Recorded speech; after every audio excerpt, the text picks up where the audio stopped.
Ubo din pala ng sarap kapag ganitong bibingka naman ang ginawa natin. Creamy at hindi siya nakakaumay kainin. Pwedeng-pwede mo din itong ihanda kapag mayroon kayong family gatherings o di kaya naman ay sa mga okasyon.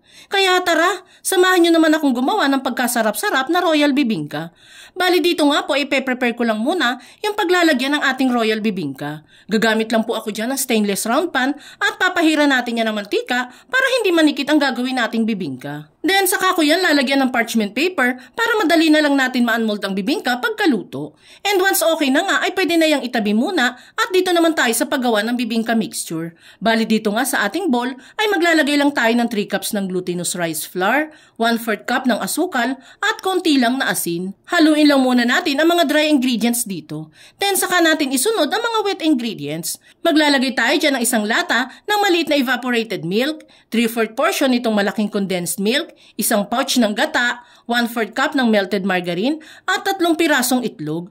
1 by 1 nating ikakrak ang mga itlog sa separate bowl. Then saka natin yan amuyin. Mahirap na din po kasi, di ba? Baka may bugok na itlog ang mapahalo pa dito.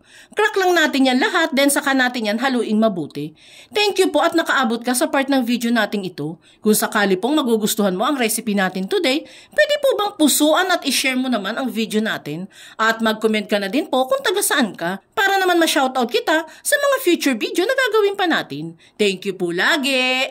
At kapag nga nahalo na nating maigi itong mixture, ay pwede na natin yang salain sa strainer. Marami pa po kasi yung buo-buo, kaya need po talaga natin yang salain. Bali yung mixture is diretso na nating ilalagay sa round pan natin para wala nang maraming hugasan. And once okay na at all set na, pwede na natin yan lutuin sa air fryer o kung walang air fryer, pwede naman po sa oven nyo na lang. Ipasok lang yan sa air fryer at iset ang init sa 160 degrees Celsius at yung timer sa 30 minutes. Bali 45 minutes po natin yan lulutuin dito guys. Ilagay na lang sa 15 minutes ang timer after ng 30 minutes. Makalipas ang 45 minutes ay eto na yung bibingka natin. Luto na po ang loob niyan at pwede na po natin yan lagyan ng condensed milk sa ibabaw. Yung condensed milk istira lang po natin yan kanina. 3/4 portion lang naman po yung nilagay natin sa mixture, di ba? Then saka natin yan lagyan ng grated cheese sa ibabaw para mas sumarap ang ating bibingka. Then ipasok ulit sa air fryer at iset na lang ang timer sa 10 minutes.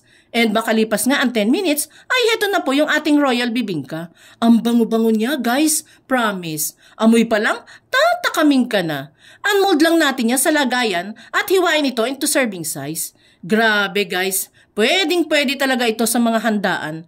Hinding-hindi ka mapapaya sa lasa nito kapag ito yung inihain mo. Kaya itag mo na ang buong pamilya at barkada mo at subukan nyo na din gumawa nito.